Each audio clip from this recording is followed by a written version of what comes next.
Shalom bien-aimés, bienvenue sur Parole de Vie TV. Vous êtes à votre émission Édifié en 5 minutes. Aujourd'hui, nous allons apprendre comment raviver la mémoire de l'Éternel.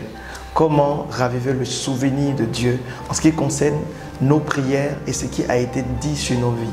Souvent, nous avons l'impression que tout ce qui a été dit sur nos vies tarde à s'accomplir. Nous avons l'impression que les plusieurs prières que nous effectuons restent comme sans accomplissement.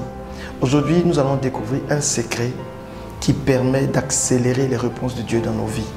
Et pour cela, je vous demande de prendre vos Bibles et de me suivre dans le livre des Actes des Apôtres. Au chapitre 10, il est question d'une personne formidable. Lisons ensemble la parole du Seigneur. Il y avait à Césarée un homme nommé Corneille, centenier de la cohorte dite italienne. Cet homme était pieux et craignait Dieu. Avec toute sa maison, il faisait beaucoup d'aumônes au peuple et priait Dieu continuellement. Vers la 9e heure du jour, il vit clairement dans une vision un ange de Dieu qui entra chez lui et qui lui dit « Corneille !» Les regards fixés sur lui et saisi d'effroi, il répondit « Qu'est-ce, Seigneur ?» Et l'ange lui dit, écoutez bien le verset 4, « Tes prières et tes aumônes sont montées devant Dieu et il s'est souvenu de toi. » Parole du Seigneur notre Dieu. Au verset 4, il dit, « Tes prières et tes aumônes sont montées devant Dieu. » Mais au verset 2, l'on plante le décor de 3 actions que menait Corneille.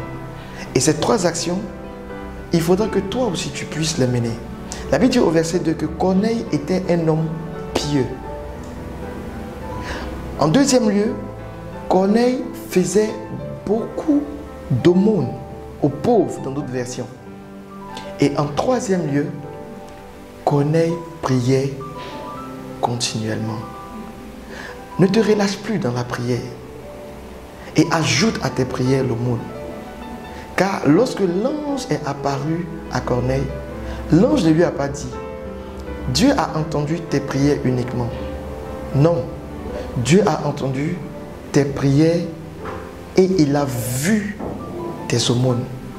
Et donc, l'aumône aux pauvres, prendre soin des pauvres, est quelque chose qui accélère la mémoire de Dieu, qui ravive la mémoire de Dieu, qui permet à Dieu de se souvenir des promesses et d'entendre vos prières. Aujourd'hui, tu as eu cette information, qu'il ne s'agit pas uniquement de prière, mais que tu dois prendre soin des veuves et des orphelins. Prions. Seigneur, je te bénis, je te dis merci pour toutes ces personnes qui viennent d'écouter, qui viennent d'entendre ce message. Donne-leur la grâce d'être des personnes qui donnent. Donne-leur la grâce d'être des personnes qui prennent soin des veuves et des orphelins. Car compte de ce jour éternel, parce qu'ils ont entendu cette parole, que cette parole devienne chère en eux, afin qu'ils soient des personnes sur qui tu peux compter pour nourrir les veuves et les orphelins. Père, je prie enfin que lorsqu'ils commenceront ces actions de prendre soin des veuves et des orphelins, que cela ravive ta mémoire et que tout ce qui a été dit sur leur vie, tout ce qui a été annoncé de glorieux les concernant, Père, que ton ange les apparaisse et que cela soit entendu de toi et appelé à l'exaucement au nom de Jésus-Christ de Nazareth. Amen. Merci d'avoir suivi Édifié en 5 minutes. N'oublie pas de t'abonner à la chaîne Parole de Vie TV, de rester connecté, de commenter cette vidéo, de la partager. Que Dieu te bénisse.